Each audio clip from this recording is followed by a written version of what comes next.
കേരളത്തിലെ മലപ്പുറം ജില്ലയിലെ പെരിന്തൽമണ്ണയ്ക്ക് സമീപം അങ്ങാടിപ്പുറം എന്ന സ്ഥലത്ത് സ്ഥിതി ചെയ്യുന്ന ഒരു പുരാതന മഹാക്ഷേത്രമാണ് തിരുമാന്താംകുന്ന് ഭഗവതി ക്ഷേത്രം. വള്ളുവക്കോനാതിരിമാരുടെ കുലദൈവവും സാക്ഷാൽ ആദിപരാശക്തിയുമായ ശ്രീ ഭദ്രകാളിയാണ് മുഖ്യപ്രതിഷ്ഠ. തുല്യ പ്രാധാന്യത്തോടെ ശ്രീ പരമേശ്വരനും ഇവിടെയുണ്ട്. വലുതും മനോഹരവുമായ ശിവലിംഗ പ്രതിഷ്ഠ ഇവിടുത്തെ ഒരു പ്രത്യേകതയാണ്. എന്നാൽ തിരുമാന്താംകുന്നിലമ്മ എന്നറിയപ്പെടുന്ന ഭഗവതിക്കാണ് ഇവിടെ കൂടുതൽ പ്രസിദ്ധി.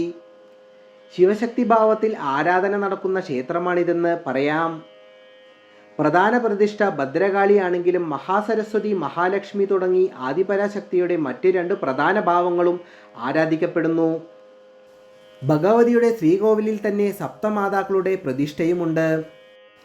ബ്രാഹ്മി, വൈഷ്ണവി, മഹേശ്വരി, ഇന്ദ്രാണി, വാരാഹി, ചാമുണ്ഡി തുടങ്ങിയ 7 പേരാണ് സപ്തമാതാക്കൾ. വിഘ്നേശ്വരനായ ഗണപതിയും ഇവിടെ പ്രധാന പ്രതിഷ്ഠയാണ്.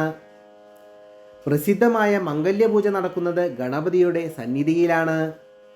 കേരളത്തിലെ ഏറ്റവും വലിപ്പം കൂടിയ ഭദ്രകാളി പ്രതിഷ്ഠയാണ് തിരുമാന്താംകുന്നിലേത്. മംഗല്യസിദ്ധിക്കും ദുരിതമോചനത്തിനും ഭക്തർ ആശ്രയിക്കുന്ന പ്രസിദ്ധമായ ഒരു ക്ഷേത്രം കൂടിയാണിത്. ഈ ക്ഷേത്രം പാലിച്ചു പോന്നിരുന്നത് വള്ളുവനാട് രാജാക്കന്മാരായിരുന്നു. പരശുരാമൻ സ്ഥാപിച്ചു എന്ന് വിശ്വസിക്കപ്പെടുന്ന 108 ശിവക്ഷേത്രങ്ങളിൽ ഉൾപ്പെടുന്ന ശിവക്ഷേത്രമാണ് ഇവിടുത്തേത്. കേരളത്തിലെ ഭദ്രകാളി ക്ഷേത്രങ്ങളിൽ വെച്ച് പ്രാധാന്യമുള്ള 3 പ്രധാന ക്ഷേത്രങ്ങളിൽ ഒന്നാണ് തിരുമാന്താംകുന്ന്. മലബാറിൽ തിരുമാന്താംകുന്നും, കൊച്ചിയിൽ കൊടുങ്ങല്ലൂരും, തിരുവിതാംകൂറിൽ പെരുമല പനയാർക്കാവും ഏകദേശം തുല്യ പ്രാധാന്യത്തോടെ കീർത്തിക്കപ്പെട്ടു വരുന്നു. 3 ഭദ്രകാളി വടക്കോട്ട് ദർശനമായാണ് കുടികൊള്ളുന്നത്. 3 ദാരുവിഗ്രഹങ്ങളാണ്. മാത്രവുമല്ല ശിവസാന്നിധ്യവും 3 ഉണ്ട്. 3 108 ശിവാലയങ്ങളിൽ പെടുന്നു എന്ന പ്രത്യേകതയുമുണ്ട്. മലബാർ ദേവസ്വം ബോർഡിന് കീഴിലാണ് ഈ മഹാക്ഷേത്രം. ഇവിടുത്തെ ഭഗവതിയെ സ്തുതിച്ചുകൊണ്ട് ഭക്തകവി പൂന്താനം രചിച്ച കൃതിയാണ് ഘനസംഘം എന്നറിയപ്പെടുന്നത്.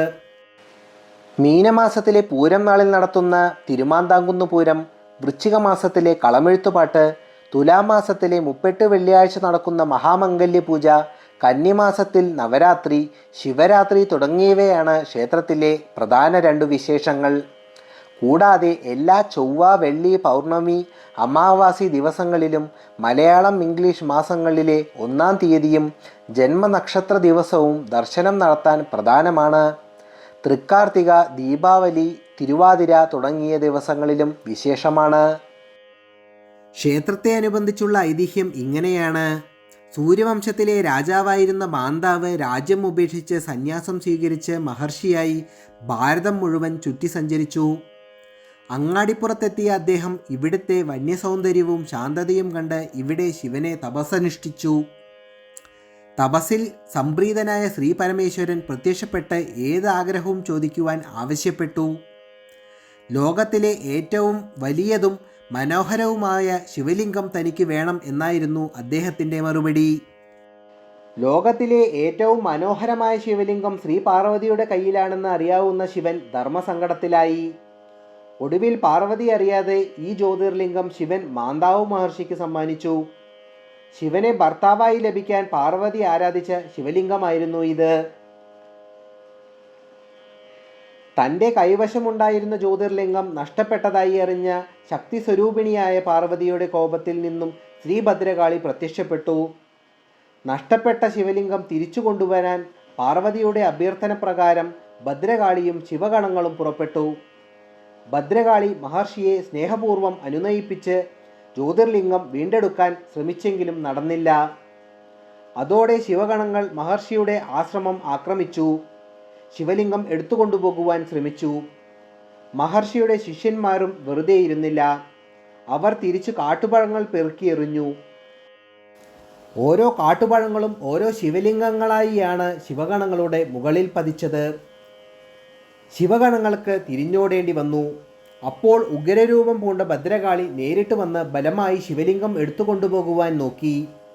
മഹർഷി ശിവലിംഗം വിട്ടുകൊടുക്കാതെ ഇറുക്കി പിടിച്ചു. ഈ വടംവലിയിൽ ജ്യോതിർലിംഗം 2ആയി പിളർന്നു. മഹർഷിയുടെ ഭക്തിയിൽ സംപ്രീതരായി മഹാവിഷ്ണുവും ബ്രഹ്മാവും ശിവപാർവതിമാരും പ്രത്യക്ഷപ്പെട്ട് അദ്ദേഹത്തെ അനുഗ്രഹിച്ചു. അന്നു മുതൽ പാർവതി പരമേശ്വരന്മാരുടെ മംഗളകാരിയായ ഗണപതിയുടെയും വിശേഷപ്പെട്ട സാന്നിധ്യം ആ സ്ഥലത്ത് ഉണ്ട് എന്ന് വിശ്വസിക്കപ്പെടുന്നു. ആദിപരാശക്തിയായ ശ്രീ ഭദ്രകാളി ആ സന്നിധിയിൽ സർവ്വ ഐശ്വര്യങ്ങളും ചൊരിഞ്ഞുകൊണ്ട് കുടികൊള്ളാമെന്നും അനുഗ്രഹിച്ചു. ഇന്നും ക്ഷേത്രത്തിൽ കാട്ടുപഴങ്ങൾ, കൃത്യമായി പറഞ്ഞാൽ ആട്ടങ്ങ കൊണ്ട് എറിയുന്ന ഒരു ആചാരം നിലവിലുണ്ട്. മഹർഷിയുടെ ശിഷ്യർ ശിവഗണങ്ങളെ തോൽപ്പിച്ചതിൻ്റെ ഓർമ്മയ്ക്കാണ് ഇത്. ശ്രീമൂലസ്ഥാനത്ത് ശിവലിംഗം ഇന്നും പിളർന്ന രീതിയിൽ കാണപ്പെടുന്നു. തിരുമാന്താംകുന്നിലമ്മയാകട്ടെ ശ്രീ ഭദ്രകാളി, പാർവതി, മഹാലക്ഷ്മി, മഹാസരസ്വതി സ്വരൂപിണിയായി ഈ ക്ഷേത്രത്തിൽ കുടികൊള്ളുന്നു. ഇവിടുത്തെ പ്രധാനാഘോഷം പൂരമാണ്. മാമാങ്കത്തിൽ ചുരിക തലപ്പുകൾ കൊണ്ട് കണക്കുകൾ തീർക്കാനിറങ്ങി ചരിത്രമായി മാറിയ ദേശാഭിമാനികളായ ചാവേറുകളുടെ വീരസ്മരണകൾ തിരുമാന്താംകുന്ന് പൂരത്തെ കേരള ചരിത്രത്തിൻ്റെ ഭാഗമാക്കുന്നു. തിരുമാന്താംകുന്ന് ക്ഷേത്രത്തെ ഭാരതമെമ്പാടും പ്രശസ്തമാക്കിയ ഇവിടുത്തെ മംഗല്യപൂജയെക്കുറിച്ച് ഇനിയൽപ്പം വിവരം പകരാം. ഈ ക്ഷേത്രത്തിലെ ഏറ്റവും പ്രധാനപ്പെട്ട പൂജയാണ് മംഗല്യപൂജ. വിവാഹം വൈകുന്നവരാണ് ഈ പൂജ നടത്താറുള്ളത്. ശ്രീമൂലസ്ഥാനത്ത് ശ്രീ പാർവതി പരമേശ്വരന്മാരോടൊപ്പം ഗണപതിയുടെ സാന്നിധ്യവുമുണ്ട്. ഈ ഉണ്ണിഗണപതി ക്ഷിപ്രപ്രസാദിയും മംഗളദായകനുമാണ്. ഇഷ്ടവിവാഹത്തിനും ഉത്തമ ദാമ്പത്യത്തിനും വേണ്ടി ഗണപതിക്ക് നടത്തുന്ന വഴിപാടാണ് മംഗല്യപൂജ. ചൊവ്വ, വെള്ളി, ഞായർ ദിവസങ്ങളിലാണ് മംഗല്യപൂജ നടത്താറുള്ളത്. മംഗല്യപൂജ നടത്താൻ ഉദ്ദേശിക്കുന്നവർ രാവിലെ 9 മണിക്ക് മുൻപേ ഇവിടെ എത്തേണ്ടതുണ്ട്. സ്ത്രീ പുരുഷ ഭേദമന്യേ, ജാതിമത ഭേദമന്യേ ആർക്കും ഈ പൂജ നടത്താവുന്നതാണ്. ഇത്തരത്തിൽ 3 പൂജയാണ് നടത്തേണ്ടത് എന്നാണ് വിശ്വാസം. തുലാമാസത്തിലെ 38 വെള്ളിയാഴ്ചത്തെ മഹാമംഗല്യപൂജ വളരെ പ്രസിദ്ധമാണ്. സാധാരണ ഗണപതിയുടെ വലതുവശത്തുള്ള ചെറിയ ഒരു കിളിവാതിലിലൂടെയാണ് തൊഴുകുക. എന്നാൽ മംഗല്യപൂജയുടെ സമയത്തു മാത്രം ഗണപതിയുടെ നേരെയുള്ള വാതിൽ തുറന്ന് ഭക്തർക്ക് ദർശനം നൽകും. അങ്ങാടിപ്പുറം ചെറുകുന്നത്ത് മനയിലെ നമ്പൂതിരിമാർക്കാണ് ശ്രീമൂലസ്ഥാനത്ത് പാരമ്പര്യമായി മേൽശാന്തി സ്ഥാനം വള്ളുവക്കോനാതിരി നൽകിയിട്ടുള്ളത്. മാതൃശാലയിൽ പന്തലകോടത്തു മനക്കാരും മേൽശാന്തി സ്ഥാനം അലങ്കരിക്കുന്നു. കുറച്ചു കാലങ്ങൾക്ക് മുമ്പ് സമ്മർ വേഴ്സസ് മൺസൂൺ എന്ന ഒരു വൈറലായ വീഡിയോയിൽ കാണപ്പെട്ട ഒരു സ്ഥലമാണിത്. ഇതുതന്നെയാണ് തിരുമാന്താംകുന്ന് ക്ഷേത്രത്തിലെ ആറാട്ടുകടവും. ഇത്തരത്തിലുള്ള കൂടുതൽ വീഡിയോകൾ കാണാനായി ചാനൽ സബ്സ്ക്രൈബ് ചെയ്യുമല്ലോ. നന്ദി, നമസ്കാരം.